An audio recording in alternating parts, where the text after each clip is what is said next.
He has a new book out, and it is called Andrew Jackson and the Miracle of New Orleans. He's on the program. He's on this station after our program each morning at 9 o'clock. The one and only Brian Kilmeade. Good morning, Brian. Thanks for coming on. No, thank you guys for having me on. I enjoy your program. I'm just going to appreciate it. We enjoy being carried. Make that statement. With my son up at Syracuse University. He hears it, so it's great. That's right. That's awesome. It gets cold up here in the wintertime, and it's something about walking from building to building on campus. That wind, it is chilly. Just a There's little. not enough moisturizer in the world to overcome. You're right. But you guys are tough people. Then again, he could be in Oswego, where it's much worse. Which is, I know. That's my nephew's in Oswego. So can I just what in the hell is going on in the world? This is just crazy right now. Everything that's happening in Washington. We just 2 resignations yesterday.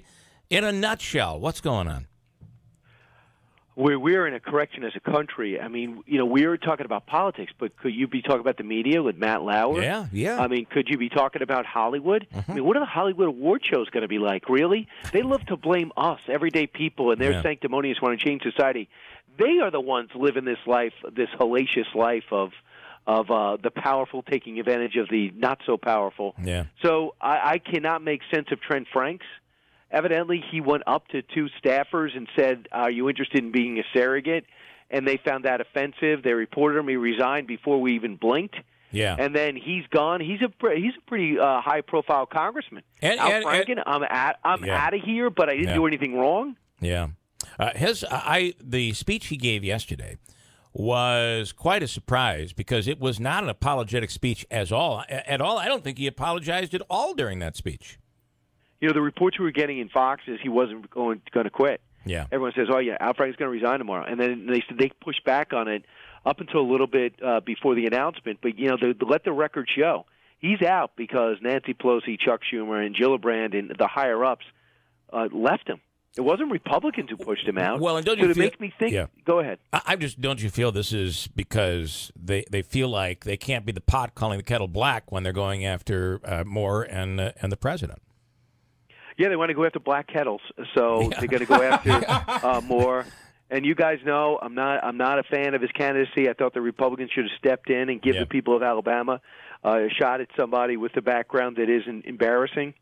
So I really do think they should have. The governor should have stepped up and delayed, or in light of the new information, hadn't just left Luther Strange there until February. They could have done that. Instead, they really gave the people of Alabama no choice. They're not purple. They are bright red. Yeah. And what do they want them to do? Turn over that Senate seat to somebody who doesn't believe what they believe? That's not right either. We're talking to Brian Kilmeade, and we'll get to the book in a second, Andrew. Do you think, now Al Franken hasn't immediately resigned. He says he's going to be on till the end of the year. Could the special election in Alabama change his decision later on? No question. He doesn't want to quit. Right. Yeah, he's not bound by it. He doesn't like these politicians. Yeah. This guy wants to run for president still. So you're right. I mean, by New Year's, when Roy Moore wins, he's going to win December 12th. I don't think there's any doubt about it, unless something else crazy comes out. Yeah. So let's say nothing. He goes and wins. Al Franken says, I've talked to my family. I've gone to rehab. The 24-hour nighttime rehab. The day session wasn't available.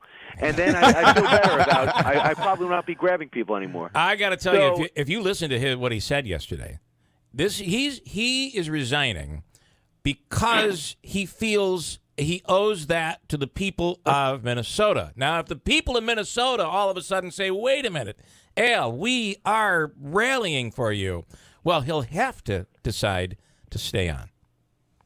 Because I think that's the setup here. Yeah, and look, everybody thought Roy Moore was the biggest story in the country for a week until everybody else started going front and center in and out of politics. Then Roy Moore went to the background, and now he denies everything, even to the people he didn't deny. So that's what he's hoping, that somebody else comes out. And since we mentioned him, I'll say Al Franken denies everything. Yeah. Well, he's resigning, but denies everything. They misunderstood. I want to switch gears because I only have you for another 3 minutes here. Your new book, Andrew Jackson and the Miracle of New Orleans. Talk about that. I mean, basically, I wanted to bring out a story in history that's underappreciated that I think gives America a reason, an additional reason to be proud of our past. And I thought I found it with Andrew Jackson. Everybody knows, but I want him as a general, not as a president. Let everyone else debate his presidency. Yeah. But at 40 years old, his 13-year-old orphan was called on to start winning battles that America was in danger of not only losing the war but losing their country. Jackson was begging for revenge against the British. The Washington establishment ignored him. When they finally give him the ball, so to speak, he wins battle after battle. But the ultimate would be the squaring off with the British in New Orleans. And the tactics he used, the way he rallied his guys, the victory that he pulled off are still studied in war colleges today.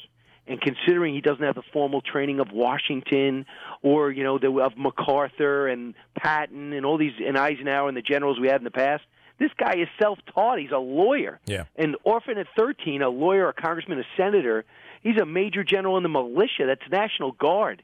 Then he becomes a general, wins all these battles against the British allied Native American Indian tribes, and then takes out the British in one battle, meets him in New Orleans, triples the size of his army, still outnumbered 2-1, and wins in under 45 minutes. I just thought when you see this happen, and when we go to the battle in a special that airs on Sunday at 8 o'clock, we go to the battlefield, we flew a drone over it, you really see what we were up against. Yeah. By the way, the president tweeted out, gave a little plug to your book. Yeah. Yeah, just this week. Yeah. Yeah, I guess Newt Gingrich liked it, said something on television. I was promoting the special yesterday from Orlando, and I guess the president stumbled upon it. I think he's going to like the special because we compare Jackson and him, and the similarities are uncanny. And when we started researching the book, I had no idea he was even running for president, let alone would win. Right. And you've not always I let you call it the way you see it, and I appreciate that. You've not always been complimentary of this president.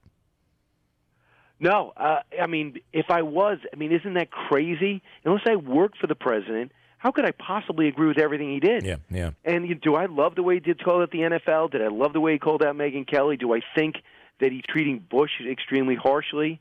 Absolutely. And inaccurately, yeah. But do I appreciate a lot of the other stuff he's done? Do I wake up every day and try to destroy him like every other channel? Just destroying him. It's becoming almost white nut. Believe me, they're talking Russia. Yeah. Right. You're going to talk. Last question. Can we celebrate Andrew Jackson even at a time when, for instance, the Navajo Indians who call Jackson an Indian killer and this controversy, despite the past of how things were, we still can celebrate the good in people, right? Right. I just would love everybody to line up the perfect people, and then we'll see how long that line is. We're going to have a bunch of empty pedestals. Yeah. A bunch of empty pedestals. We'll just walk around sanctimoniously saying no one can live up to my standard. Every president in that era, including Lincoln, found himself marshaling troops to take on Native Americans. Right or wrong, from battle to battle, you can make. Nobody runs on the pro Trail of Tears platform. Right. No, no one says, "Wow, that worked out well." Yeah. It's terrible. But did he balance the budget? Did he give America a sense of patriotism? Did he give America a sense that any man could become president and be successful in this country? Did he overcome the odds every day of his life? Absolutely. Can you celebrate study? Yeah. But you walk around as arrogantly to try to expunge him. I'm embarrassed for this generation. Brian Kilmeade will be listening this morning at 9 o'clock. We appreciate your time. Thanks, man. Thanks so much, guys. Have a great day. Appreciate the people of Utica.